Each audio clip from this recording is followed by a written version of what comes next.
I'm Zoe Williams, the voice of reason. If your relationship is in trouble, I'm the dude to call. Has your soulmate become your cellmate? Does black love still exist? What are your bedroom turnoffs? Fantasies and fetishes. Financial infidelity. I'm dating a fat person.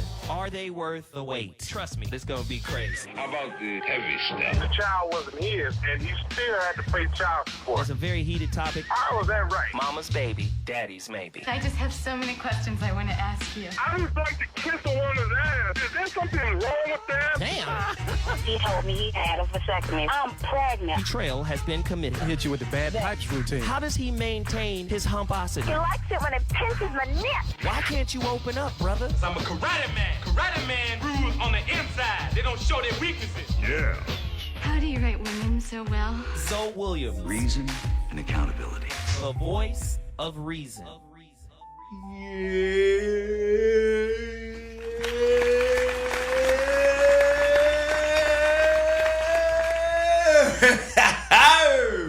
We up in here. The voice of reason. The voice of reason on Hot Button Radio. Let me tell you something right now.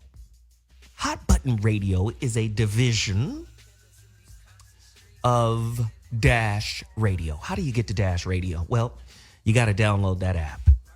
Get the app right now in the iStore. Veronica, you there? I hear you. I am here. Yeah, what's up, boo thang? Hey, Boo Fang, how you doing? Yeah. Listen, let's get real focused today. Let me tell you something right now. I need to hear from the ladies. The women who listen to this show, you got to call in and give us your opinion. Not saying that the brothers can't call and share too. We want to hear from y'all too. The number to dial is 844-55-1. But let me get refocused here. Oh, my God. So much to talk about with today's topic. But before I get to it, y'all got to go support your boy, Zoe Williams. Saturday, what is it? It's a Saturday, September 5th from 3 p.m. to 5 p.m. I'm going to be in Carson, city of Carson, Arson. If you're in the Southern California area, y'all come down and support the homeboy. I'm about to do a relationship roundtable intensive and a book signing. It's at a place called Juicy Juice. Now, understand, Juicy Juice is what it's called today, but people in the Carson area know it as a legendary community bookstore called Smiley's Bookstore in Carson. Now, you can Google Smiley's Bookstore in Carson and get that address. What's the address anyway? Where my, come on now. Come on, let's trying to put this boy to work. This boy, he don't like to work. Shit. He one of them little lazy baboons. Oh, Lord, not a baboon. Here we go with that voice. Hilarious. The address is 940 East Dominguez Street, Suite K, Carson, California, 90746. Yeah, so it's a call to action. I want everybody to come out and support me. Listen, you could do me a favor. You can order your book right now and bring your book there and I'll sign it. Well, if you order it now, I'm going to sign it anyway. But I want you to bring your book with you if you already have one. Or you can buy your book from me while I'm there. Or you can download it on Kindle. This is a call to action. We need y'all to support the movement. It's very important that you do that. Go to IamZoeWilliams.com and download a copy of The Relationship Dismount, How to Stick the Landing. Let me tell you, we got a 96% 5-star rating on Kindle.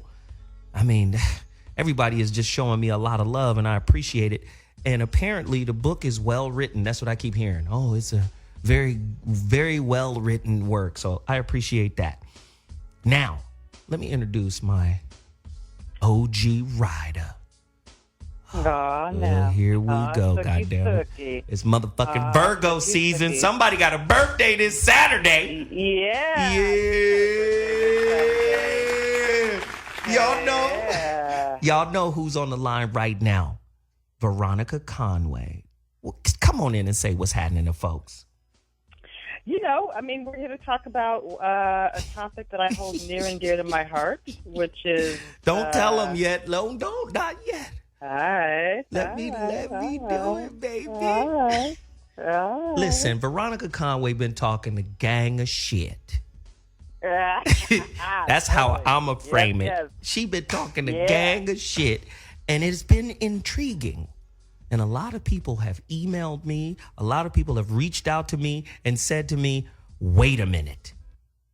I heard her say she has a small harem of alpha males that she fuck with. What? Yeah. Wait a minute. This flies in the face of contemporary relating. A lot of people's like, what do you mean? A harem of alpha males. How could alpha males coexist with each other without ripping each other's heads off? Are they waiting in line to get with her? How does she manage a harem of alpha males? Wouldn't some of the same rules that apply? Because you know how in the Quran, the holy book of the Muslim, it says you can have as many wives as you can afford. But then they follow a hadith that says the Prophet Muhammad and the Quran says he only had 4. So Muslims say by right, by law, we can have 4 wives. But the concept has always been, but do you really want 4? Even if you can afford them. Right? Like it's really fucking hard to be with 4 women. I mean, it's easy to fuck 4 women, but is it easy to fuck with 4 women? Ooh, how do you manage it? So some would say, some would say that it's probably equal or even more difficult for a woman to be able to manage alpha males. Without further ado, let me tell you what today's topic is. We just gonna open up the phone lines. We want to hear from women. We want to hear from men. We want your thoughts. Today's topic, Alpha Male Harem Boot Camp with Veronica Conway. She is going to hold a boot camp for all women who want to know how to manage, maintain, and have a well-oiled alpha male harem. It sounds fucking incredible. I myself, being an alpha male, can't see myself getting along with other mains.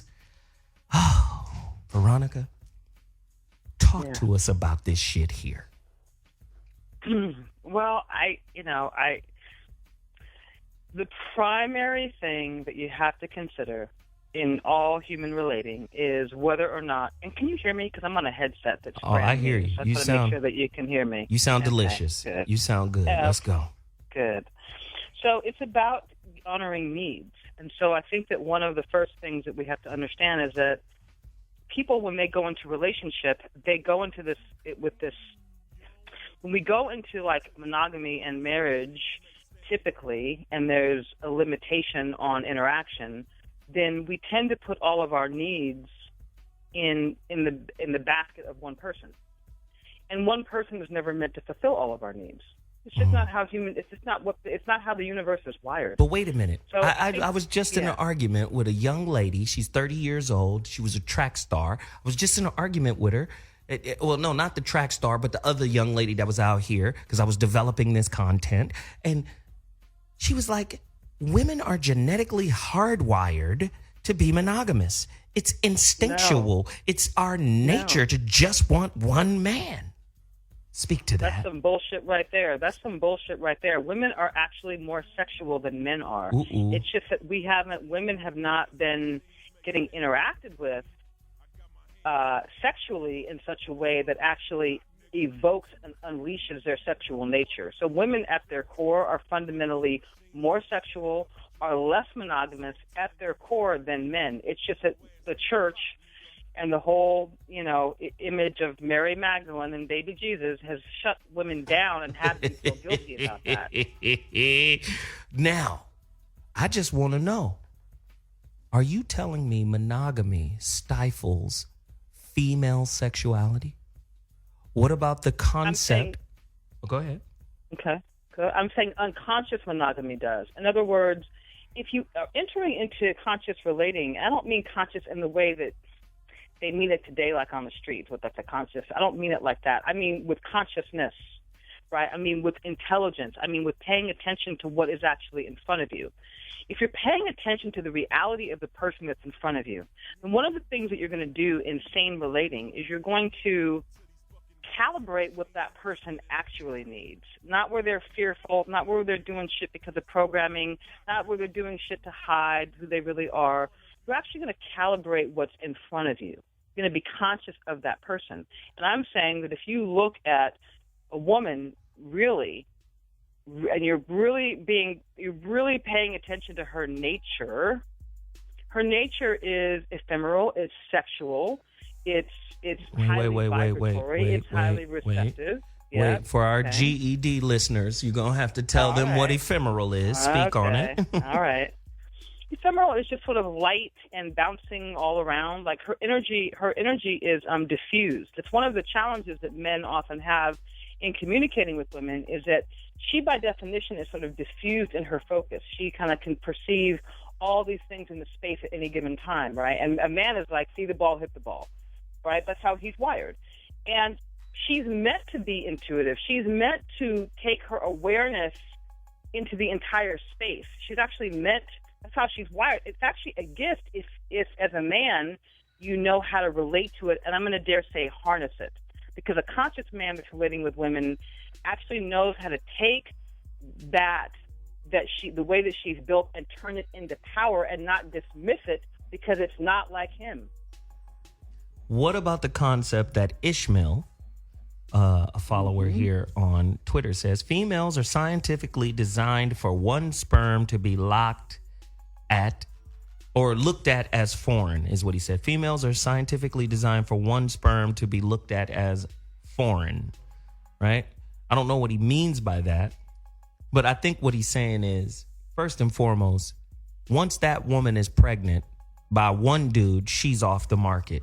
How can a pregnant woman by one guy still be the master of a harem of alpha men? I think that's the angle he's coming from. And okay, and that's fine, and that's fair. And I was monogamous and with my husband when I was having babies, and I get that. And I didn't open myself up to sort of engaging with multiple partners until after I divorced.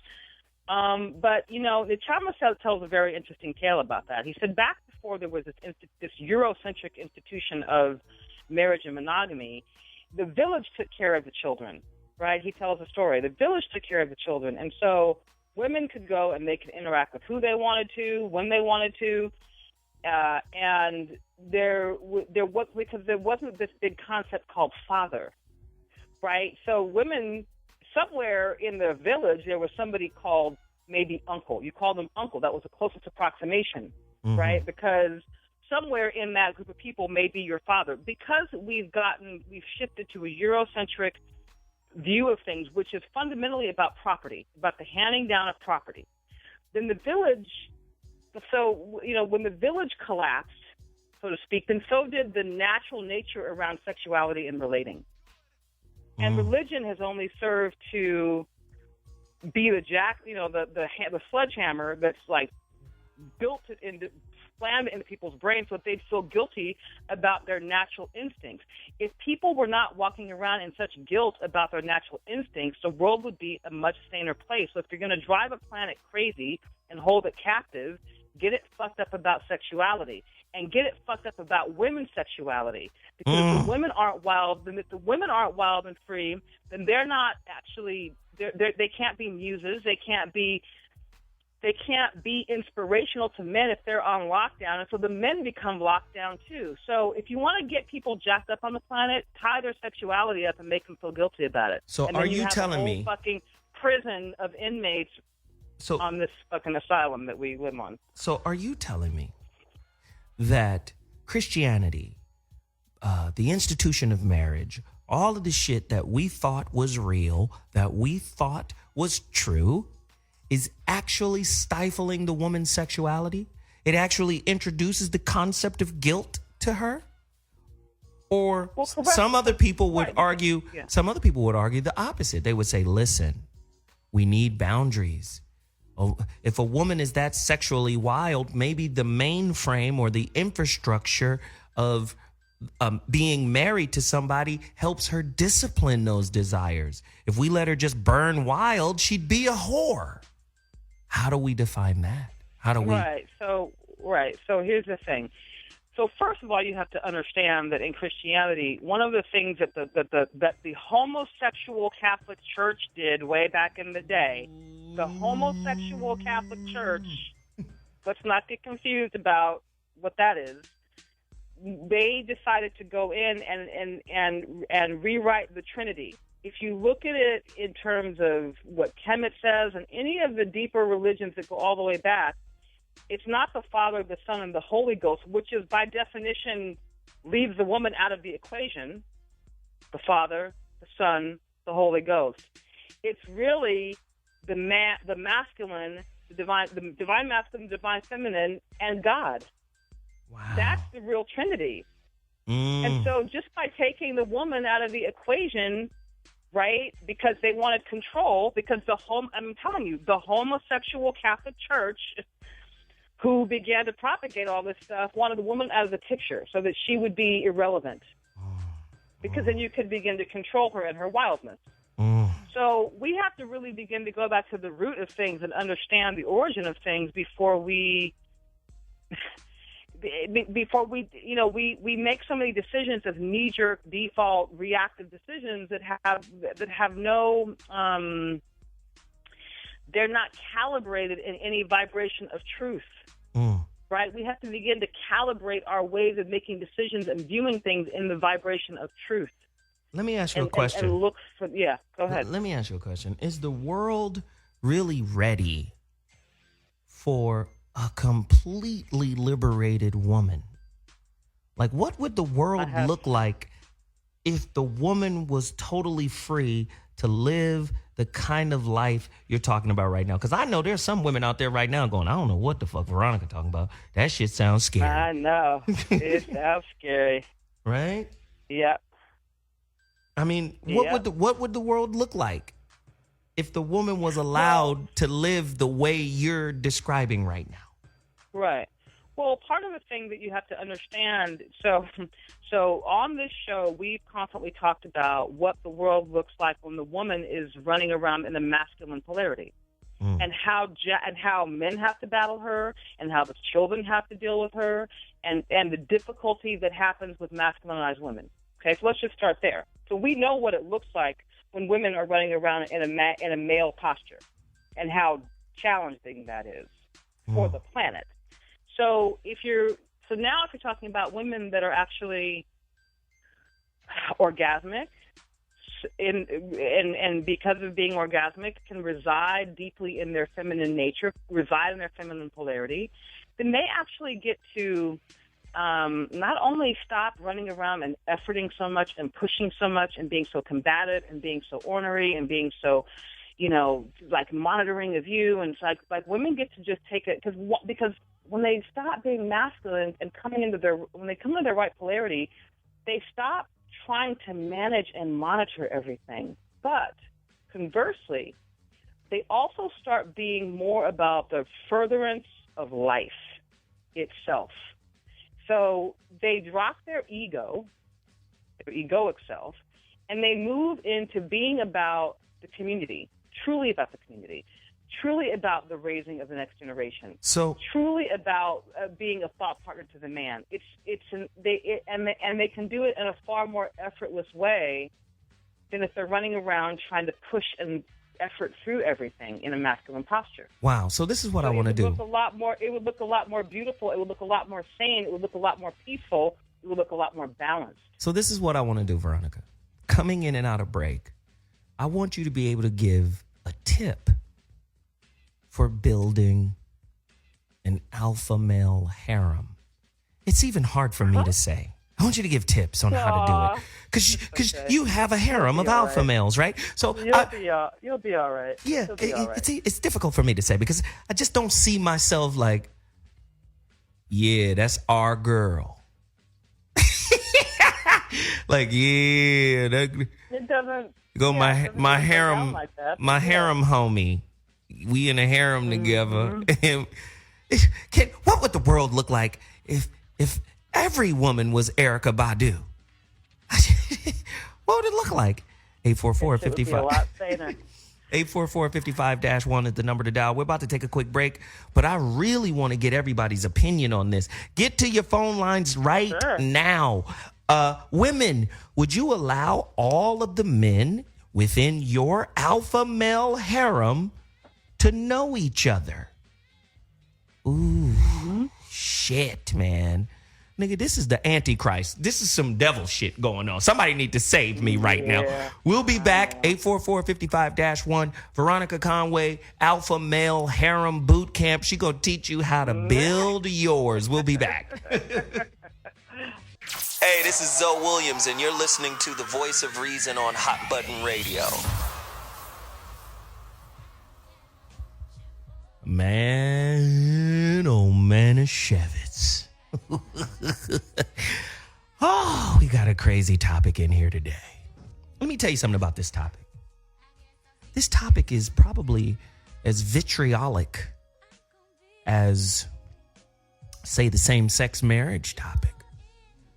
You know, how people just want traditional marriage and relating to be one way. Can you imagine? Corey Holcomb says the children of lost women out in the streets. If women were allowed to just have as many alpha male dudes as they want. What if women used men in much the same way men use women?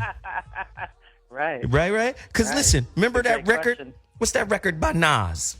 Where Nas is talking about the different kinds of women. One woman is for taxes. One woman is for sex. One woman is for cooking.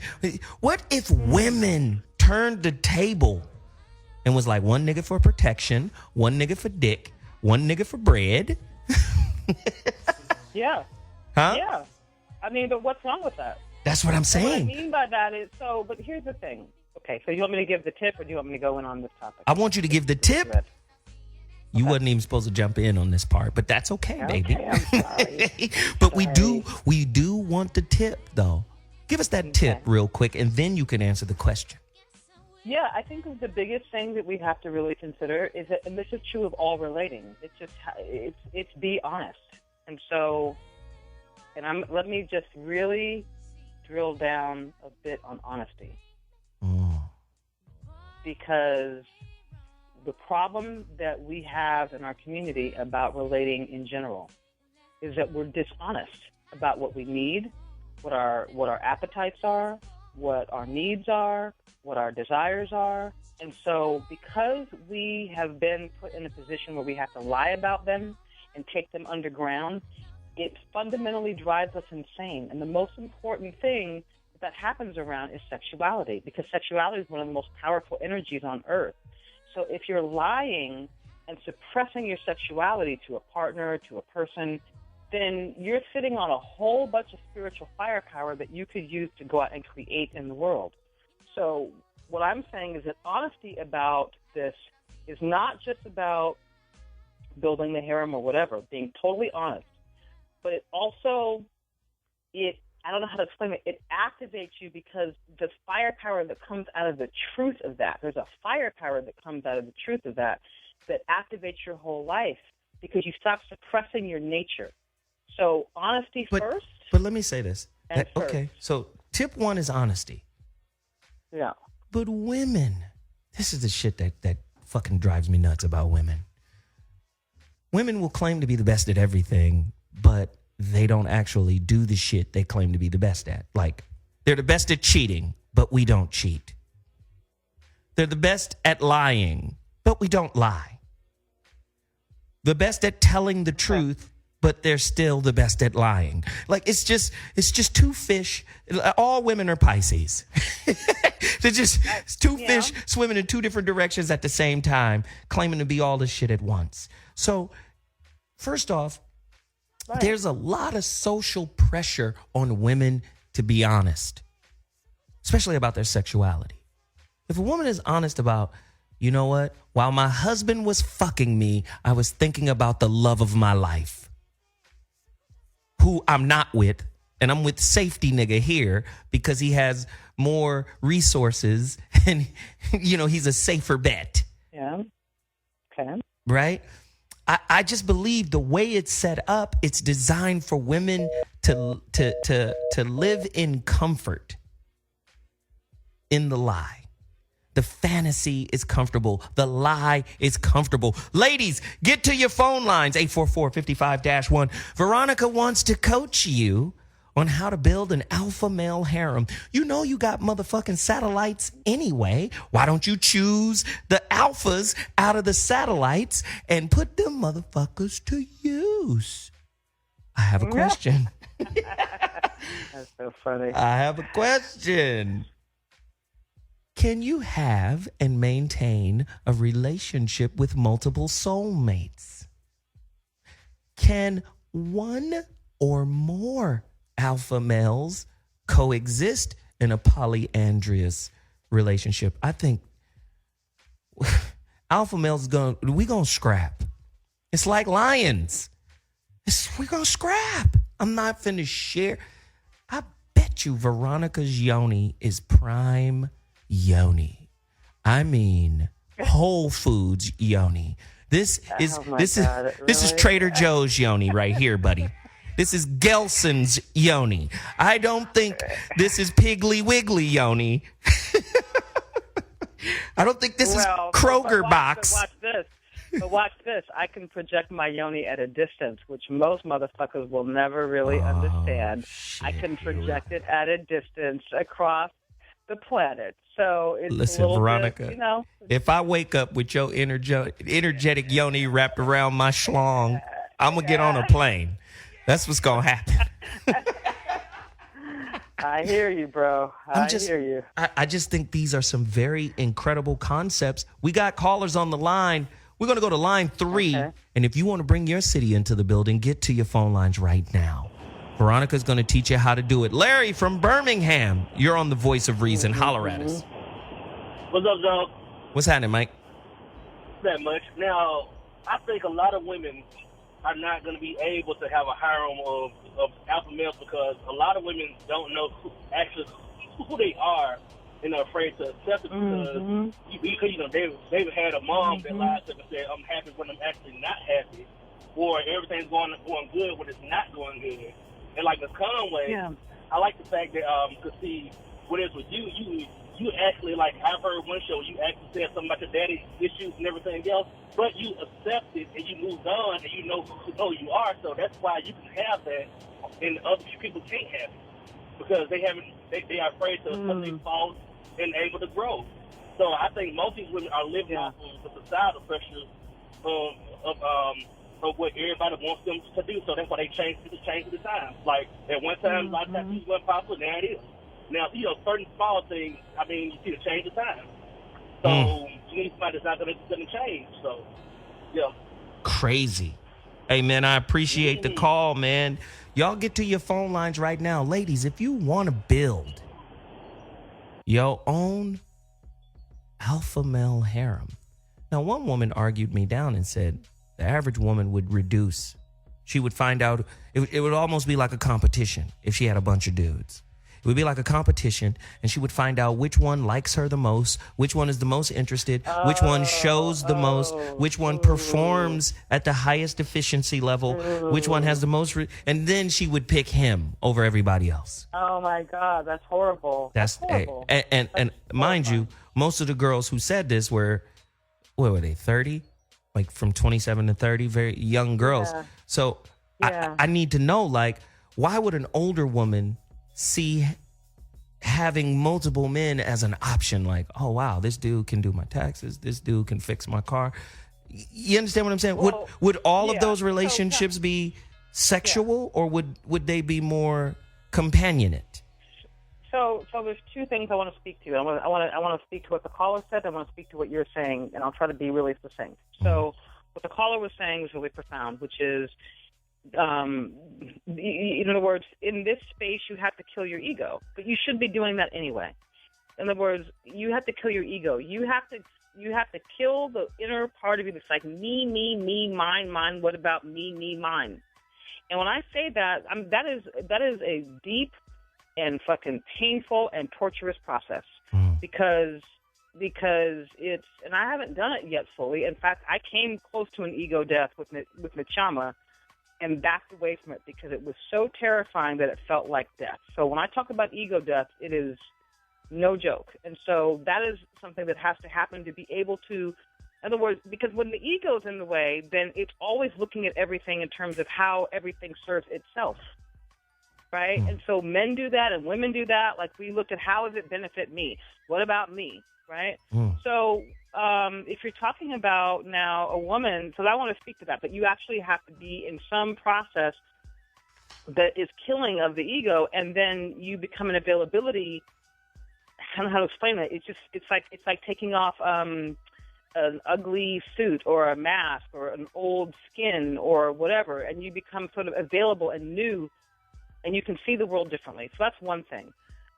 Your piece about women, and say it again, so the second piece that you were saying about women and older women and why they would do that. That's what I'm saying. Why they would share. Yeah. Because I think that at a certain point, you know, once we grow into some form of adulthood and we have been challenged by things, and when we've lived through some stuff and we've hopefully learned from some stuff, then we can have the opportunity to sit and reevaluate and say what's really most important right now. And so meeting needs is a fundamental human imperative. And the more comfortable we are in our lives, financially, whatever, we come to peace with ourselves, the more we actually are prepared to get more needs met. And so when a woman puts all of her eggs in the basket of a man and says, you have to meet all my needs, he's not really designed to do that. But the more you gear her that way, the more neurotic she becomes about monitoring him, checking him, demanding of him, da-da-da-da-da. In other words, that, by definition, makes a woman neurotic because she's like, you're here to meet all my needs. Well, but he's not meant to meet all of her needs. When she can relax and open up and say, no, this person over here is meant to meet my needs, this need, and my child meets this need, and this man meets this need, and this woman meets this need, and we look at the whole universe as a buffet where we get needs met, then we become less neurotic. But and wait, insane. Some would argue that is greedy. Some would argue that is usury. Like, wait a minute, you use me for this, you use him for that. Some would feel like that's manipulative. Yeah? It's how human beings actually function, whether you choose to believe it or not. It's actually how we function in the world. We utilize each other. We use each other to get different needs met, whether it's making radio show babies or giving me a tip or giving me some dick. We all utilize each other in different ways. That's how we interact with each other. So the question is can you come together with people that serve your best interests, where you can serve their best interests, and enjoy the way that you meet each other's needs? There's nothing wrong with that fundamentally. I just think that when human beings say one person's going to do that for every single need that I have, then they're setting themselves up for failure. And women tend to do that because we're socialized that way. Wow. We're socialized that way. So then we go fucking crazy, and then men wonder why we're crazy. Maybe you're crazy just because you're crazy. Maybe we're crazy because we need to understand that variety is the key to sanity. Somebody got to call in and stop Mount Veronica. It's a runaway train, goddammit. But let me say this. The number to dial is 844-55-1. Let me just say this. I think we're all in a polygamous and polyandrous relationship anyway. Consider AshleyMadison.com. Right? Okay, there was a leak. Everybody is outed. Even the holiest of the holy, the Christian brother, Duggar, right? On YouTube, millions of followers, professing shit, but then at the same time, fucking somebody on AshleyMadison.com while his wife is pregnant. So I'm just saying, in a way, this is what I'm saying. And I've said this before. Women, even when you're in a relationship, long-term relationship with a good dude, with a good guy, you cannot tell me you don't have break glass in case of emergency dick. We call them satellites, just orbiting around you in a friend space, right? Not too close, not too far. Well, I needed somebody to talk to because things aren't cool right now, and I just needed a male perspective. And the dude ain't gonna go too far away because he knows, there's a breakdown in that relationship. A breakdown in a relationship means a breakthrough for this dick. I'm available. 844-55-1. I just need somebody to talk to that. We got callers. Can I speak? I want to speak to that in a minute, but go ahead. We've got callers, man. All right. Ooh, this shit is crazy. Who wants to? I want people to call in and question Veronica. I mean, sure. Let's do that. Let's go to LB, Connecticut, line 2. You're on the Voice of Reason. Holler at me.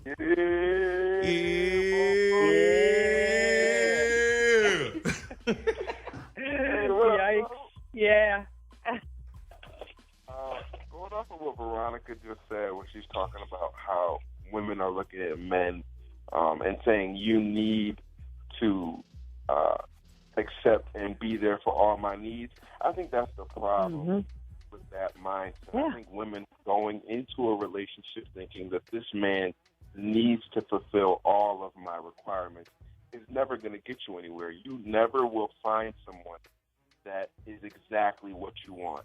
Or if you try to mold that person into the person that you want, you're not really loving them. You're loving who you want them to be. I've already said women are porn stars who fuck their ideas. Yeah. They not fucking you. They're fucking an idea, which is why they can discard your ass when you disappoint them by not meeting that ideal's expectation. And I always being in a classroom all over again. What'd you say? Like being in a classroom all over again where the woman is the teacher, you are the student. You are there to do what they want you to do. And as soon as you don't, they write you off. Yeah. Man. Yeah. And it doesn't matter how much you've done to that point. It's what the fuck have you done for me lately? That great shit you did 2 weeks ago, nigga. Male gifts are like produce. Them shits get old quick.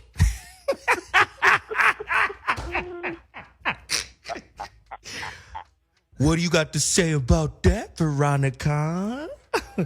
I mean, but that's exactly the constraint that I'm talking about. In other words, if women were wild and free and they could get their own needs met in whatever way, and they felt free to do that, they could do. And I don't just mean around sex; I mean around life. Sex is the root, which informs everything else that they do.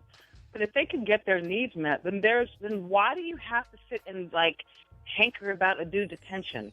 Or whether he's meeting, or whether he's tripping on you, or whether right? If you're free, then the whole universe is yours it's your whole playground. So then you don't have to get all fucking neurotic tripping on a dude about what about me, why haven't you, why? But that's what I'm saying. So by definition, if you want sane women, allow them to be free and to get their needs met from a variety of places without apology. So, LB, let me just say thank you for the call, man. I appreciate you, brother. Please continue to call in and drop that heat. What up with everybody else? Get at me right now. Let me just say this. I think this is why women have revenge sex. Because they bought into the fantasy. This is why I say lies work on women better than the truth, right? The truth don't work on women. Lies works on women because women have been cultured and socialized to create a fantasy, and then they try to fit a man's behavior into the fantasy. If you behave like the fantasy, then that's why I always say women know the difference between character and characteristics.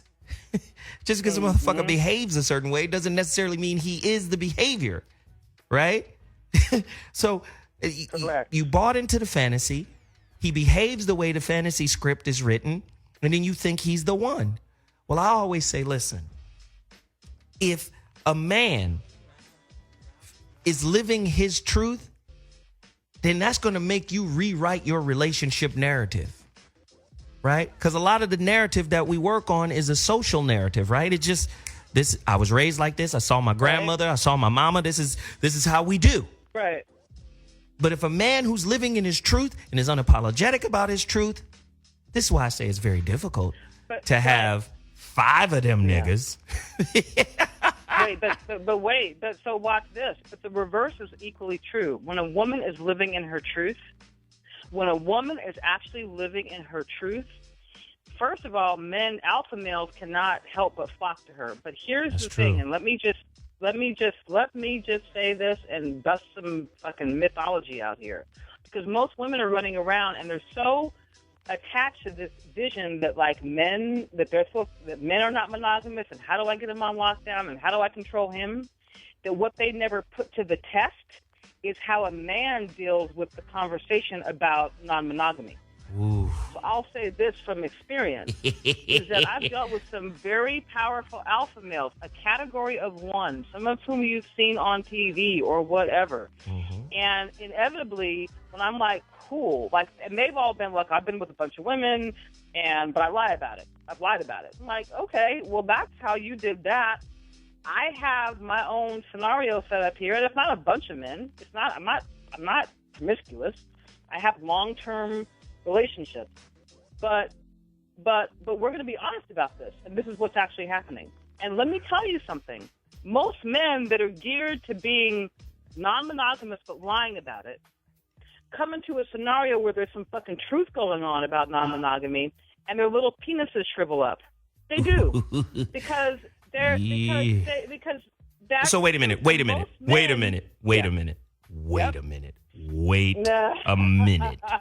Are you telling me that the fucking masculine male ego cannot handle sharing the yoni? Masculine male ego that takes whatever privilege it takes for itself but lies about it can't often handle the truth. Because if they've been in a construct of lying about it, then they haven't reconciled themselves with the truth. Wow. Right? Ooh. So it's a deep, but most women never have the courage to put it to the test.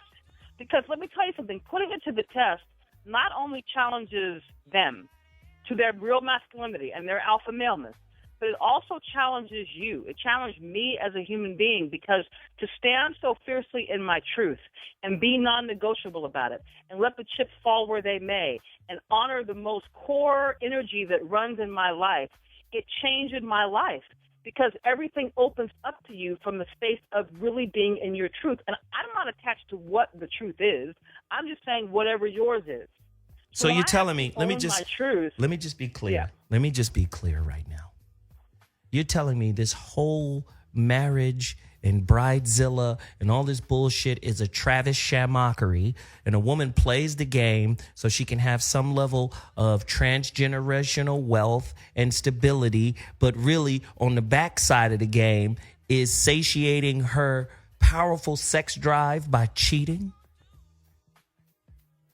I'm saying that any human being that enters into a contract that suppresses themselves is going to end up demonstrating that in some bullshit ways, like Ashley Madison. So Ashley Madison just means that there's a lie. So this is what I want. I want the motherfucking liars out there, particularly women. Call in. Disguise your voice. Because I want you to call in and speak to your truth. This is your truth time. Nobody will know. Put a fucking sock over the phone and be like, this Bertha. I cheated on my nigga because that nigga, he just a little pussy ass nigga, but he had money. Call in, disguise your voice. We want to hear from you. Do women date and marry for security, but prowl and cheat in search of the pleasure they may be lacking at home? 844-55-1. Let's go to MK, LA, line 3, Los Angeles. You're in the building. Speak to it. Hello? Hey, what's happening? Well, good evening, everybody. How you doing? We good. What's up with you? I'm well, thank you. Well, let's talk about this. Hello. I think lying. Hi, Veronica. How are you? Hi, good. How are you? I'm good. Well, I don't believe that we need to be lying. You know, we lie to ourselves too often. But I'm going to tell you what changed my mind about just having one man is when I learned the game about it's not your turn. Ooh, speak on it. Uh-oh. Ruh-roh. See, the it's not your turn game changed my mindset because I'll give you an example. I used to date a guy, and I noticed that he would disappear during certain days, but on certain days, I could get his attention. So I figured out, not really knowing, I figured out that maybe I was Friday's girl. I was like, okay, but I went to go verify it with a couple of men I knew. And I would tell them that it would make me feel so bad on the rest of the days. And they said, you shouldn't feel bad because it's just a game. It's called It's Not Your Turn. But your turn going to come back around. But what you got to do is you can't get no attitude. You can't get funky. You just got to be present while your turn come up. And I said, is that the game? Huh. Yeah. So once I figured out the game, I was like, well, this is not my turn. And I'm going to go do something with somebody else. But let me ask you this. Let me ask you this, MK and Veronica, because I love it when women call the show. I just love the way you guys sound. I'd like to have you both for dinner, literally. But let me just say, do you think that those types of relationships, because the misnomer is when you're fucking around with multiple people, it has to be superficial, because how else could you fuck around with somebody else? Do you understand what I'm saying? That's the prevailing thought, that if you're fucking around with a lot of people, those relationships can't be deep and meaningful by definition of the fact that you're fucking around with a lot of people. So my question to you is, can you have really deep, meaningful relationships with multiple people? Is that just inextricably harder, more difficult? Speak to that. No, absolutely. You absolutely can, because once you stop lying to yourself, I don't like being frustrated. And people lying and people not telling me the truth, I don't know where to put myself. I say, pick a position and hold it. So when I stop lying to myself, when I stop saying, well, it don't really crush my ego that a man likes another woman. What is a game to us? So I'm not tripping about that, because what I can do, she can't do, and vice versa. So I'm not worried about that. But I didn't like feeling frustrated. So to not frustrate myself, I accept the rules of engagement. But then I decided that I was going to be happy, which meant if I had a mechanic, then I got a mechanic. If I got dick, I got dick. Now, don't hear me clearly. I wasn't running around here fucking everybody, because you got to know, just in case you get pregnant or have a baby or something, you got to know who your baby daddy is. But I'm saying once I freed myself and liberated myself and opened myself up to talking to whoever I wanted to, it relaxed me. It eased my mind. I wasn't worried about what he's doing. Is he going to call? So can I ask you both this? Yeah. But I want to answer the other question, but yes. Yes, can we just get a consensus?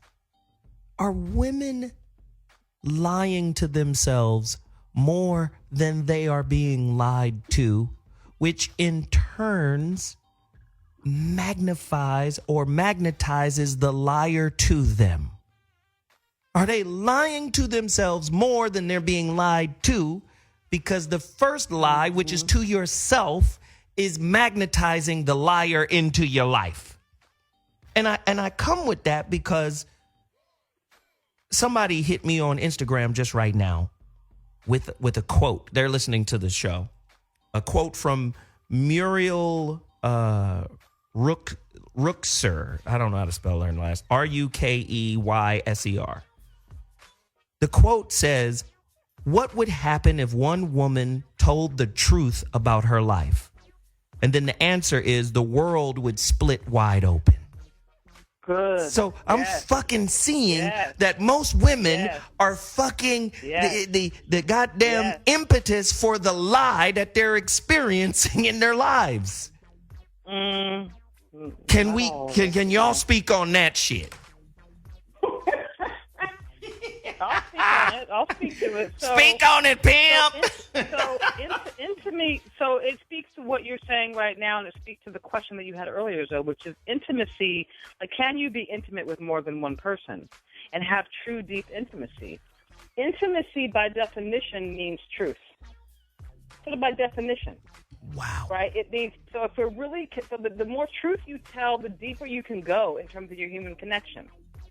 Right? So the more, I'm going to say that men and women are conditioned to lie. Because, listen, one of them, watch this. I know somebody that knows every powerful black leader on the planet. He's 1 degree of separation from every single one of them. And and I said, do you know any one of them that doesn't cheat? And he said, no. And I said to him, when are you black male leaders going to man the fuck up and start telling the truth about your sexuality so that our people can be free? Because if you're leading and you're living a lie, then that's the imprint that you're setting in the atmosphere for the rest of us.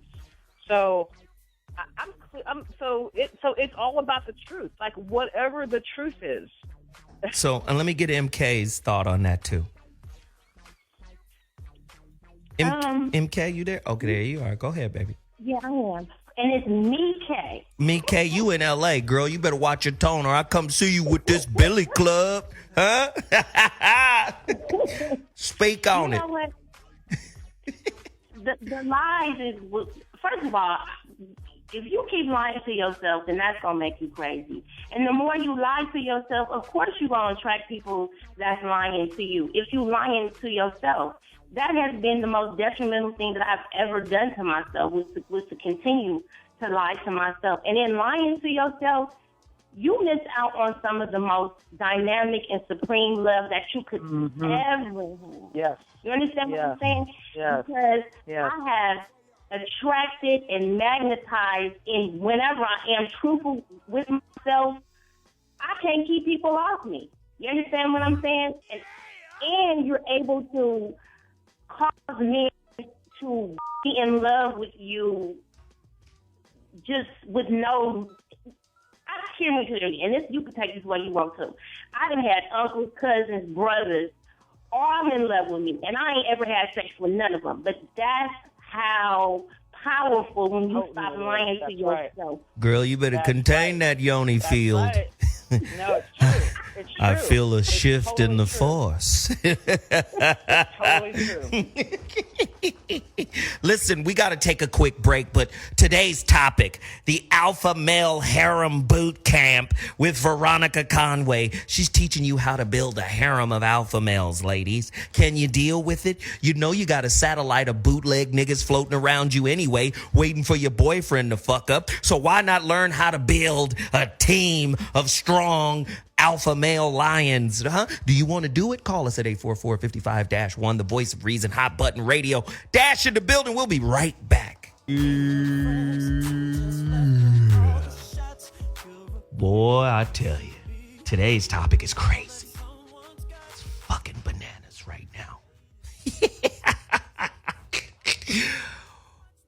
Veronica is teaching women. Let me just say, if you just tuned in to Dash Radio, this is Hot Button Radio on the Dash Radio Network. There's no content out there in the world like this. Veronica Conway, my homegirl, world-renowned transformational life coach, business, relationships, doing work around wounding, created the first neurolinguistic program specifically for African-American issues. Undoes Willie Lynch. It's called Black Mastery. Go to blackmastery.com. Download that shit right now and listen to it while you're sleeping. And I guarantee you wake up a different motherfucker. She's on the line with us right now, right? And she's teaching right now. She's preaching and teaching, right? She's getting at folk. Talking about some of the misnomers of relationships. But specifically, how a woman who is living her truth. How many of you women out there living your mama's truth and then find out when you're 37 that your mama's truth was a lie? Oof. 844-55-1. God damn it. Call in right now. Speak on that. Now, she's teaching women how to live in their truth to the point where they're not afraid of society's judgments and constraints. Not only society, but religion, politics, marriage, and all the institutions that have institutionalized your thought process with regards to relationships. She's trying to teach you how to have meaningful, intimate relationships with multiple soulmates, aka the alpha big dog dick, alpha chicken. Make sure I lead the breast. If you have multiple alpha men, do they all share the big piece of chicken? I want to know. That's what I want to know. She going to teach y'all how to build them. That's what she going to do. She's going to teach you how to build an alpha male harem. Get to your phone lines right now. We got people on the phone. They want to talk to you. Let's go to them right now. But before we do that, wait. I forgot. Veronica, give me that tip. You got another tip? Yeah. It speaks to what the earlier caller was talking about, which is, we talk about the law of attraction. What we should really talk about is the law of integrity, meaning integrity to your soul. It's a little bit deeper than honesty, right? So the thing is that she talked about how it's not even about, I don't know how to explain it. It's not even about, because when you make a choice to tell the truth and take a stand on behalf of your own being, your own truth, your own soul, then everything magnetizes to you. It's like if you tell the truth, then everything says you're telling the truth. We're coming for you, right? There's a phenomenon that actually begins to occur out of that truth telling that I think until you've done it and experienced it, it's hard to even imagine how much begins to accrue to you without effort because you've told the truth. So the law of attraction misses that piece. What it misses is that we can dream about what we want, but if we're incongruent internally, in other words, if we're living a lie either out loud or to ourselves, then nothing has a chance to come to us. So that's a really important piece of this. But you know what? You're saying something. You're saying something so big right now. If the fucking law of attraction is real, then that would explain the relationship difficulty that women are experiencing. Think of it. 85% of women in marriages are not nutting. They're orgasmically deprived. Correct. Let's just keep going with the stats. Yeah. The estimation is 27 to 40 million couples are living in a sexless marriage. Let's just keep going, right? There's a lot of bullshit. Let's keep going. Let's just keep going. What? The divorce rate is 48%. Right? Somewhere, well, let's just give it a little love. Somewhere between 42 and 48%. They said the divorce rate is declining, but the divorce rate is declining because less people are getting married. Let's just keep that in mind, right? A lot of men are opting out of marriage because they see it as a bad deal. Go get the Men on Strike book, right? Get to your phone lines, 844-55-1. I'm just saying, I'm building a picture here. Yeah. Right? If the law of attraction is real, could the source of women's disappointment be their religious-like devotion to fantasy? I'm going to say it like this. Damn. The law of attraction is real because you attract what you are. But what better way to enslave a planet? In other words, this is an energy world that we live in. We magnetize things based on the pictures that we hold in our mind, the wounds that we have in our body, and the frequency that we hold in our soul. That's how we magnetize it. That's how we create realities here. So what better way to enslave a planet than by making them guilty, fucking jostling, fucking navigating, fucking lying, through guilt. Like, what better way to enslave a planet than through frequency? That's just so we're all lying to each other and ourselves. And as long as we keep lying to each other and ourselves, then guess what? We continue to be slaves. Ladies, That's call me right now, 844-55-1. Ladies, are you sleeping with your woman and your man doesn't know about it? Are you participating in the female down low? Oh, God. This is some real bullshit happening out here in these streets. People really don't want to know the dirt. They really don't want to know the dirt. They just want to live a nice and tidy little lie. As long as they can live the tidy little lie, everything is normal. Do you understand where we're going here? We're drilling down to the fact that your life is a lie and you've made it comfortable. That's like decorating a jail cell. That's like, my jail cell needs a makeover. I'm gonna put a day bed in here. I'm gonna put a splash of color on the bars, right?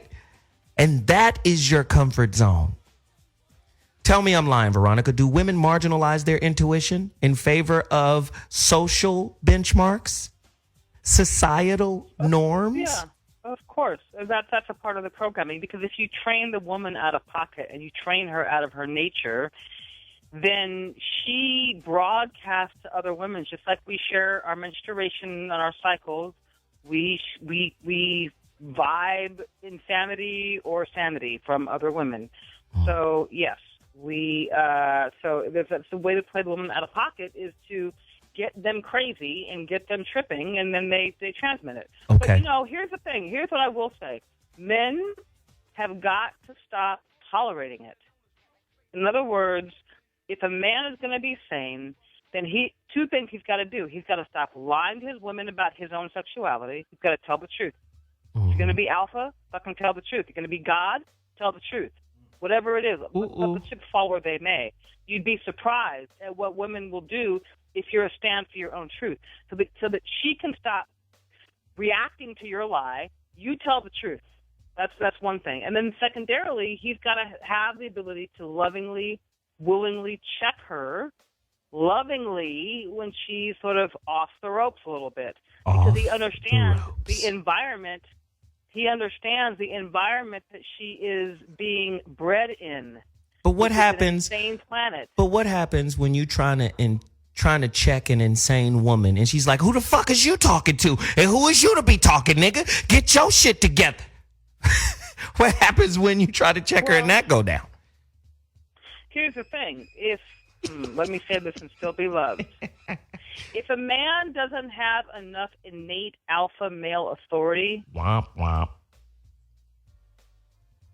Go ahead. Then he's going to always have problems with women. Because there's a part of him that wants to dominate her, and there's a part of him that wants to placate her. And so until he has clarified himself in his masculinity, he is always going to be in this back and forth ping pong ambivalence around how to deal with women. So he'll both love her and idolize her, and then complain about her. So until he's reconciled that internally, he's always going to have problems. When he does reconcile it, he can speak and be really clear, and there's no question. So listen. There's no question. So listen, we've got callers that we got to go to right now. Can you handle it, or do we need? Sure. You got it? Sure. Okay, here it is. Let's go to line 6. Damien in this motherfucker. Oh, we got other callers calling in. Let's keep it coming. The phone lines are open, 844-55-1.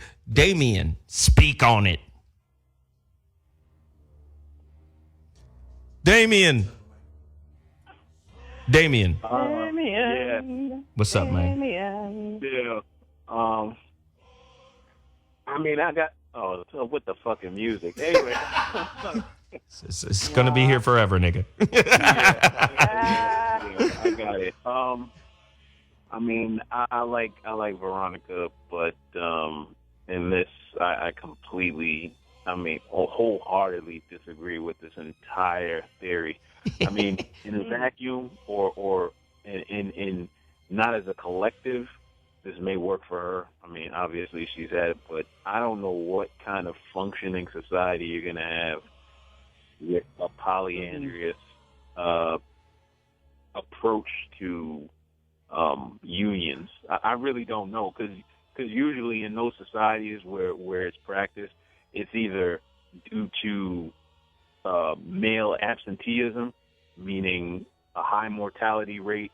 The men are gone for either hunting or gathering purposes or just fighting wars or something like that, or it's a high mortality rate due to, for infants, like in the mountains of Tibet, where brothers marry one woman just to increase the chances of getting a child out of that union and it still being in the family so they can pass down whatever they have as far as the family is concerned. This, and even those two societies are highly patriarchal.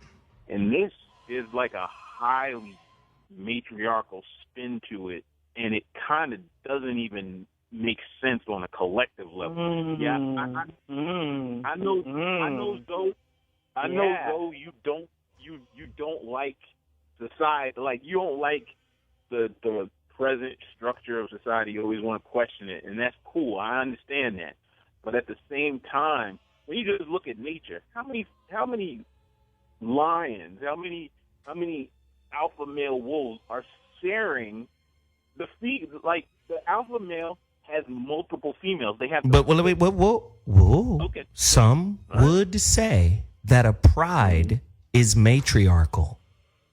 A pride of lions is ran by the female lion.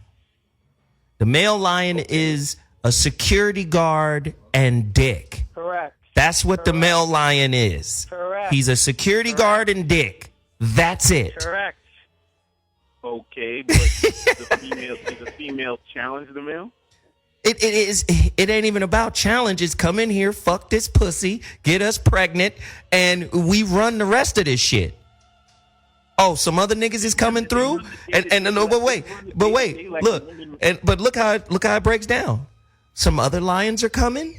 Well, nigga, you better check your nuts, because if you can't handle them other lions, they got your pussy. Okay, so then how does that? That's matriarchal. Function? No, but how does that work as a functioning society? That means that anybody can have that society. They come in with stronger weapons, and the women just morph into. That's not America right now.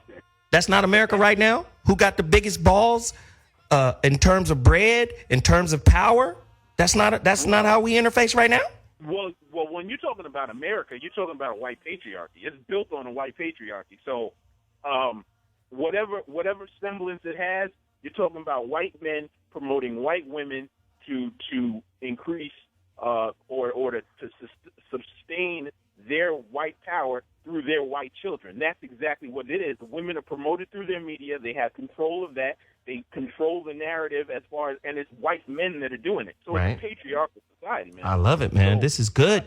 Continue. I'll let y'all go. Nah, man. Shit, we got your music and everything. I'm just saying. This is all I'm saying. On a collective level, to me, this does not work in this paradigm. It just doesn't work. Like, and women and men tell the truth about their sexuality. Is that what doesn't work? That men and women tell the truth about their true sexual nature? Is that what you mean doesn't work? Or let me ask you this, Damien. Let me ask you this. The way it stands right now, women are lying about their sexual nature for fear of, for fear of reprisal, being called a hoe, just being ostracized, being ridiculed.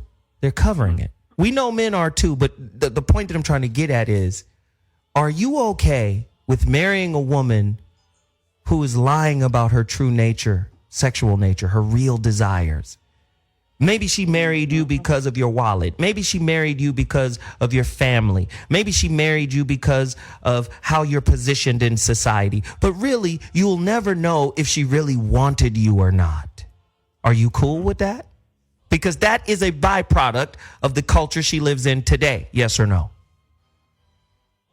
In the black community? I'm saying period. In the black community, it's syphilis. I mean, I'm saying if America, had, you know, the metaphor we use all the time. If America is sick, the black community got stage 4 cancer. So if that's the problem, the black community's problem is compounded. So you understand what I'm saying?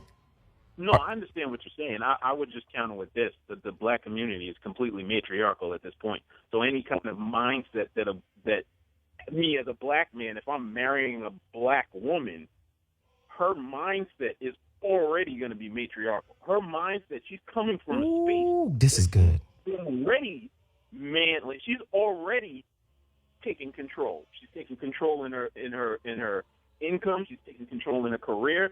I'm just an add-on bonus. So really, it's already switched around, man. So like, I can't even really answer that. And so let me do this. Let me do this, Damien. To go back to my point. Yeah. Black, you got to answer that phone. It's ringing. Just over there. Yes. We have an intern in here right now. She's like, what in the hell is going on? She doesn't know how to do it, but it's okay. We got her. But let's go back to my original point. My original point is this. The lion is just dick and security. If you look at the woman's elevation, especially African-American women, if you look at their elevation in society now, that's really all they need men for right now is protection and dick. They can pay for and take care of themselves. They don't need nothing else, right? Black men can't even provide that, man. Hey, man, you know what? I appreciate going back and forth with you, brother. You know good and well you call this motherfucker anytime, goddammit. Can I have a good one? Can I speak to that? You can, Veronica.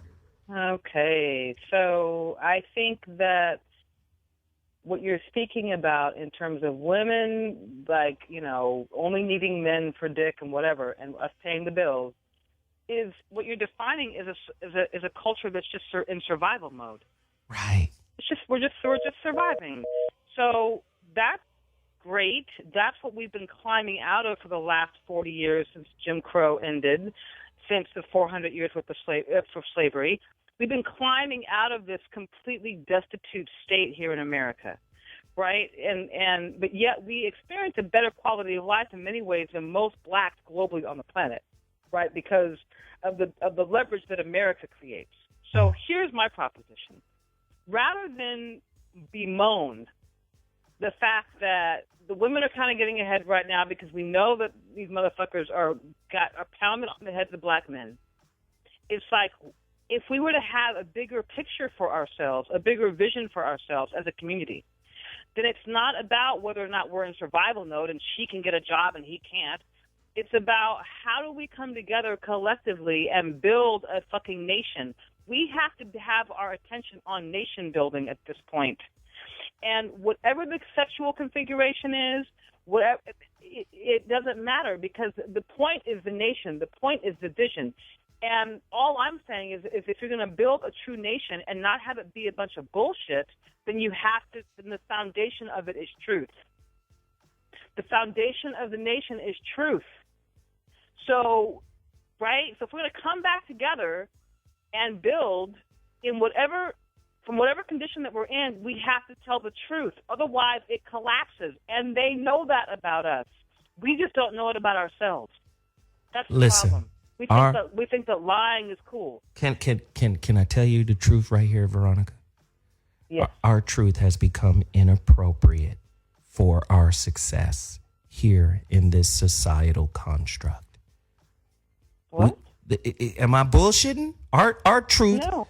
Our truth has become some old nigga that ain't gonna help you get up the ladder. That ain't gonna help you, rise up and become a star in this culture the way it is. It's hard to rep your truth here. Am I bullshitting? Is that off? What I'm saying to you is, so watch this.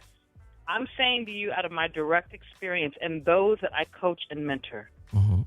And people don't know it until they've crossed over into it. The truth is its own activation. In other words, how do I say it? when we're on the verge of telling the truth looks like really fearful and horrifying and scary and like we won't win. And what I'm saying is on the other side of truth is this freedom and this energy and this activation that you did not know was possible.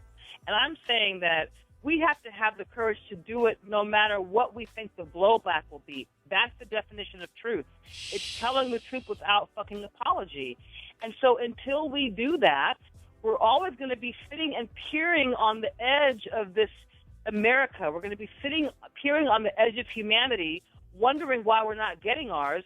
It's not because we need the white men to approve us. It's because we have to tell our own truth about everything, with sexuality as the start.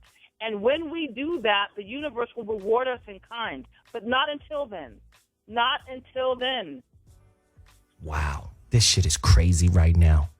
I need some strong brothers to call in here and fucking squash this rebellion. It's mutiny. It's mutiny, I tell you. Come on, baby. Let's go. It is Marcus's turn to rule. There's a descendant of the Covinus clan not but 3 feet from you. You have broken the line. I need some brothers to call in and shut this shit down right now. Right. Let me get to the phone lines. We're going to go to Cleveland, line 2. God. There's a sister on the line from line 2. Holler at us. Sister, what's her name? Rashida. What's up? Hello? Hey, Rashida. Are you here? And 5, 4, 3. Okay, we're gone. Let's get the next caller in here, man. This shit is crazy right now. You know, I want to hear from some brothers who think this is hogwash. I mean, we just heard from Damien, the son of the devil. They do. I'm sure they do. Let me just say it this way. I believe that both parts of the battery is essential to its operation. The male part, the female part, all of that shit is essential, right? You can't have any energy in the battery unless you have the polarity of electro and magnetism. You got to have them both. You got to have male, female, right? So with that being said, I think there has to be some kind of middle ground. I think the way relationships are constructed right now, right? Women are forced to pursue the lie. I just really believe that. Men are forced to lie too. We go back to flip it the other way. If women got together and had male clothing conferences, niggas gotta wear edible drawers or they're not getting pussy. Niggas gotta wear them old ass karate shoes. Remember the karate shoes back in the 80s? Niggas had on. Yes. Niggas gotta wear karate shoes. Niggas gotta wear the old gangbang golf hats. But dudes would change. Dudes would acquiesce. They would wear what women said to wear. So there's a certain level of power that they have. Men do, like Steve Harvey says this, men do everything for women to get women's attention, to be in favor of women. Well, if that's the case, then that means women have power, right? But I think women empower the liar in men by projecting the fantasy onto them.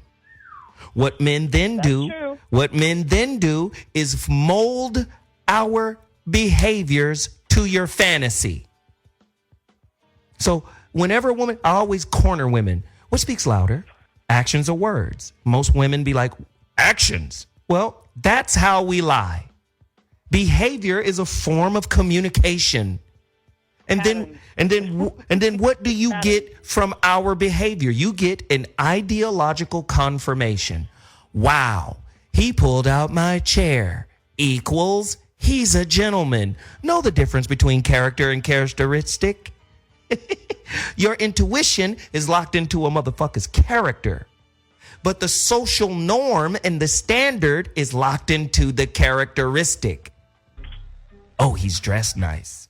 Oh, he graduated from college. Oh, he has a great job. Oh, he has a car. Oh, he's polite and he's genteel. But he could still be Ted Bundy, a fucking serial killer, a goddamn psychopath who tricked everybody because he was so polished and sophisticated. Are y'all following? Does that make any kind of sense? Women, you're more, the lies have more effect on you than the truth. And until women say, fuck that, who wrote the fantasy? Fuck the author of the fantasy. I'm about to write my own relationship life script.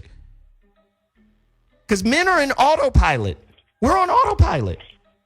Okay, here's the process. The hustle. I need to get to know her. Men need to stop being on autopilot. That's the point. Men have to also women should take responsibility for not letting men into their bodies and feed their consciousness with some faulty-ass consciousness. I do not want to fuck a man on autopilot because I don't want to be feeded with a bunch of dumb shit and blank consciousness that's not about anything. So that's the first thing. But men, I'm talking about building a nation here. So men, if you really want to build a nation, then you have to also take responsibility for the consciousness that comes out in your sexuality and your seed. And yes, you have to discern and find women that are of high caliber and quality to seed with. And that's your job. But your job is also to begin to put some stuff into women because she gives birth to your consciousness.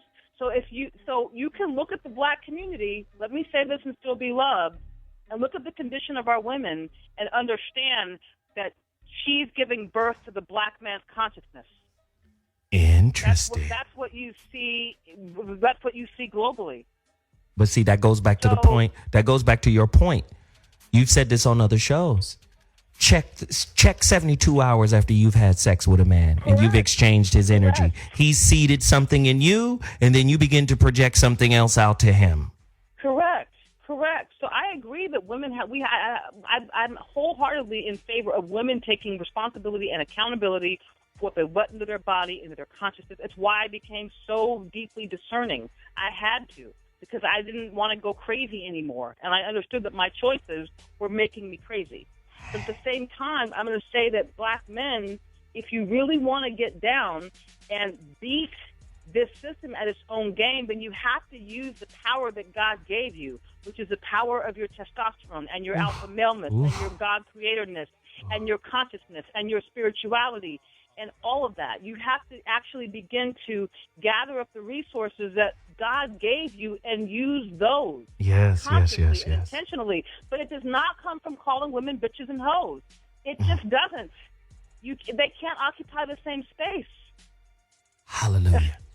Yes, indeed, Lord. Thank you. Yes. Thank you, Jesus. Reverend Bishop, Usher Stewardess, Veronica Conway. Let the doors of the church be opened. I love my people, man. I love black people. I've set aside a lot of my life to serve black people, and it's no joke, financially, whatever. Yes. It is no joke to do it, and because I think that we are God's children. Yes, so we got to start acting like it, and that does not mean calling each other niggas and whatever. I know bitches and hoes and bitches niggas. and hoes and all. It's like stop it already. Yes, stop. Lord have mercy. Yes, indeed. Yes, praise Him. Anyway, okay, I'm back. Look, Veronica. Your current consequences without complaint. Veronica. Suffer your current condition without complaint. Veronica, I know you're passionate. I'm back. I know you're passionate. I know you're Virgo. It's time for Virgo. Yes, I know. It's Virgo season. Hallelujah. Praise Mary. She was Virgo. Yes. Hallelujah. Church is in session, baby. Okay. Cut that shit. We're going back to the callers. Let's go to line 5. We're going back to Cleveland. Holla at us, Rashida. Hi. Sorry about that, guys. My phone hung up on me, and I was like, I gotta call you guys back because this topic is crazy. Hey, Zoe. Hey, Veronica. Big fans. Oh, hey. Hey. What's happening? Okay. I had to speak on this topic because all I want to do is be Veronica when I grow up, like real talk. Yep. Thank you. I love you. I love you too. So to me, this is just so fascinating because as I grow into my womanhood, I start to realize that what she's talking about is so true. In the sense that there are so many things about it that we just constantly lie about. We repress, we suppress. It gets to the point where, we're all going crazy and have no idea why. And then we try to fit ourselves into so many ideas in which were never our own. And then you wrap that shit into nurturing wisdom and pass it down to some unwitting aunt or niece or daughter and poison the next generation. But finish. Basically. No, you're right. So I wanted to ask Veronica specifically when it comes to building your harem, because to me that's just fascinating. So building your harem,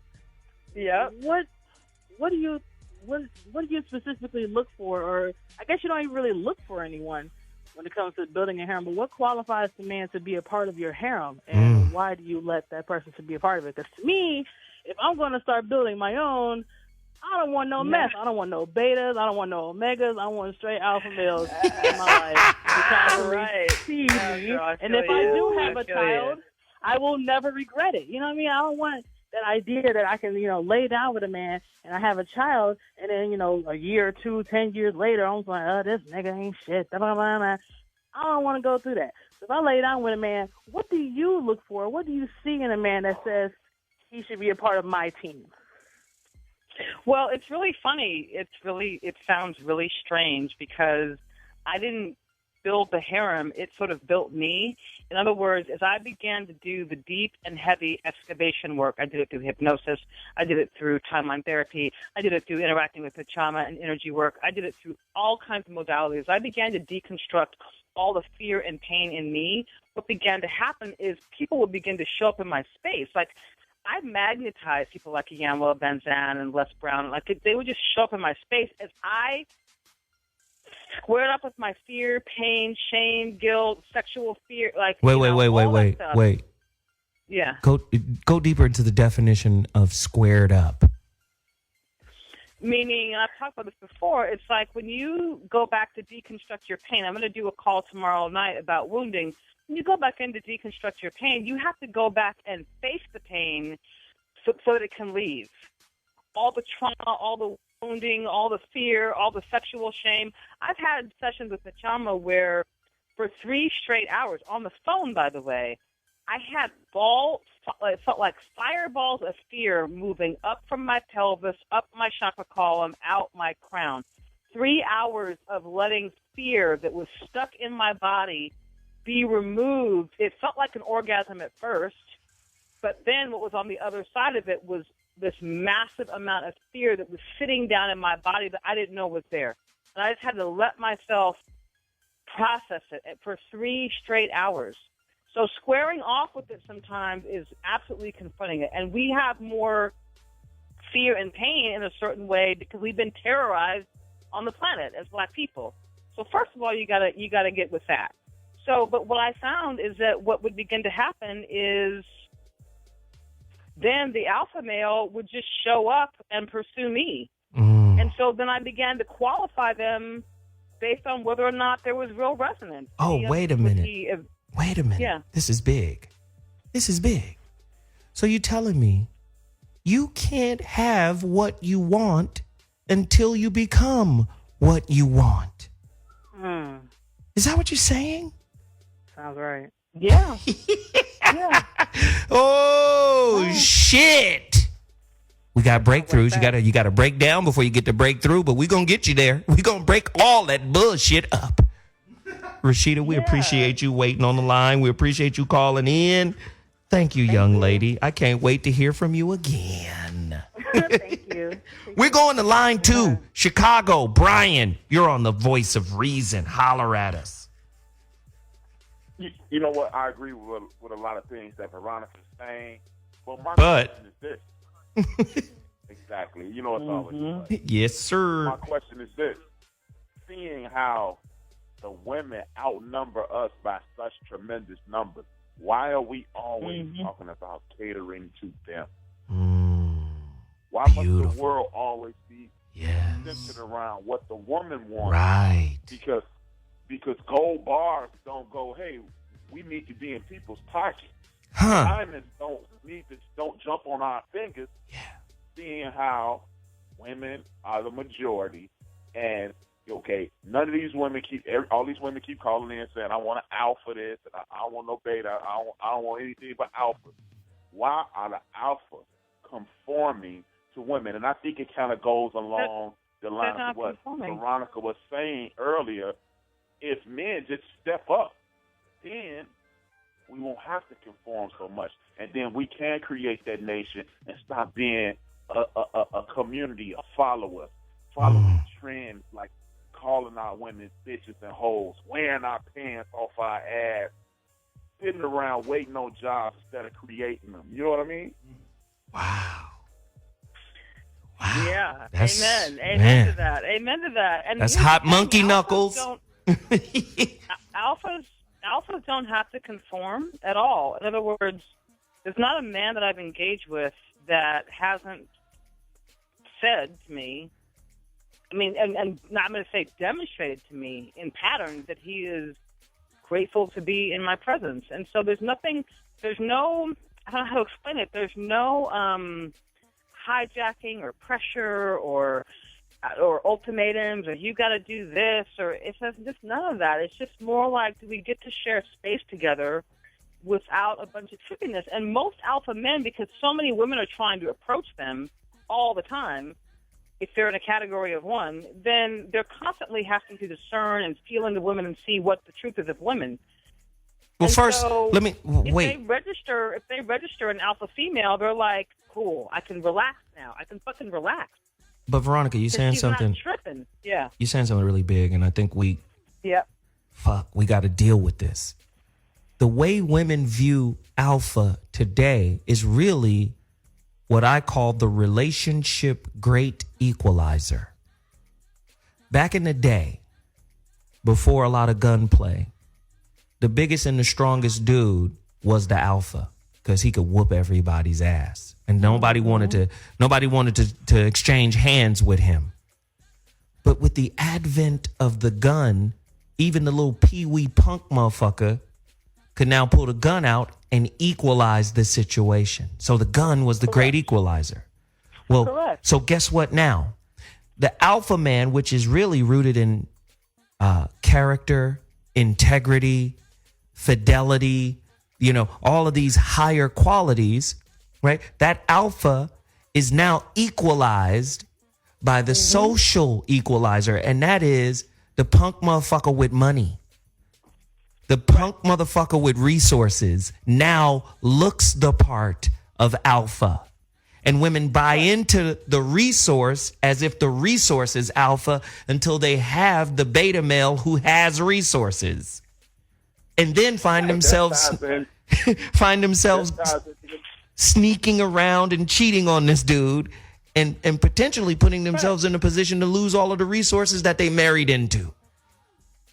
Right, because understand that the white male who is fundamentally been beta on the planet and is that's the reason that he is trying to castrate the black male and has always done that, right? Because of his innate jealousy, right? So he gets the guns and the bombs. I said this the other day. He gets the guns and the bombs and all the resources, and so he looks like he's alpha.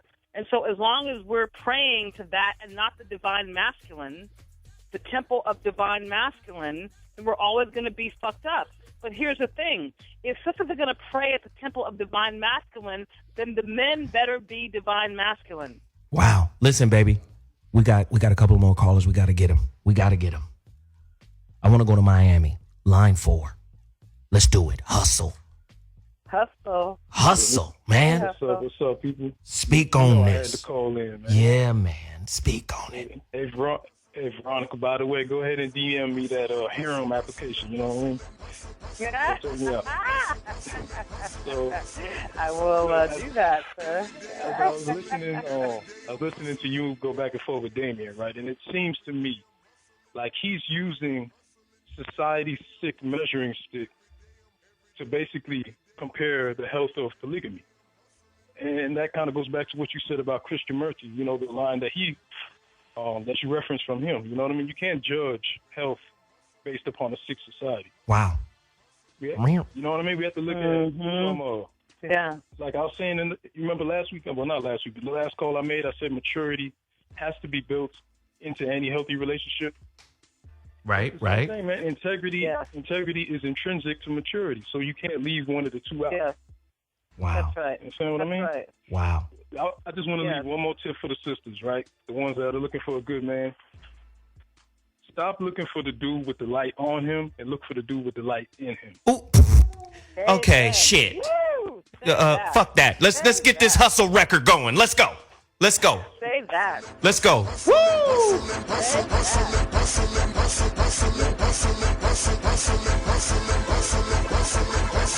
Every day I'm hustling, every day I'm hustling, every day I'm hustling, every day I'm hustling, every day I'm hustling, every day I'm hustling. Yeah.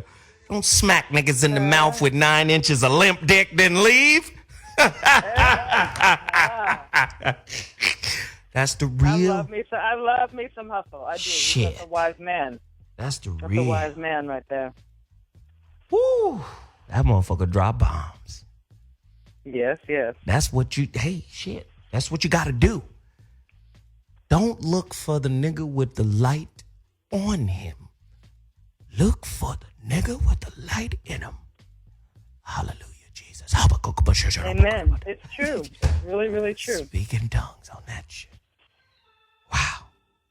We got another caller. It's another brother. The sisters are afraid to call in. I know.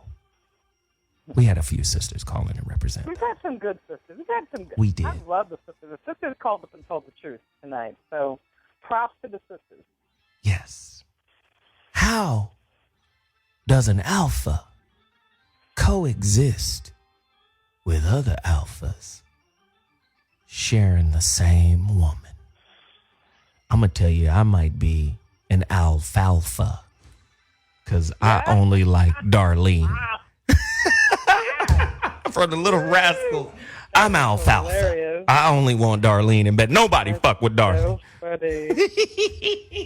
No, her name was Darla, right? Remember Darla from Little Rascals? Okay, never mind. I'm old as shit. All right. So good. Older motherfucker. There's young kids in here looking at me like, what the fuck is he talking about? Old ass man. Right. Right. This nigga needs a wheelchair. Who the fuck is alfalfa? Exactly. Anyway, let's go to Missouri, line 5. Red in the building. Holler at us, bro. Big Red. What's going on, Veronica? What's up, Zoe? What's happening, pimp? Red. I love this topic. Word up, word up. You know, you got me following Hustle dropping atomic bombs and shit. So, Yeah. the thing that I've noticed with women, when they recognize an alpha, if you will, they have a tendency to fight within themselves the natural urges of being with that man. And there's a conflict there because it actually speaks to a lot of the social problems in today's society. So you have to be able to look beyond that, and I think Hustle said it best. It's the light within. Man, you speaking to something. You speaking to something. Do you know? You speaking to something that I want to see if this aligns with what you're saying. I've heard many times, you're intimidating. I can't control you. And it's all in alignment with the social shit, right? Like, you don't fit in the box. Where do I put you? Speak to that, brother. Right.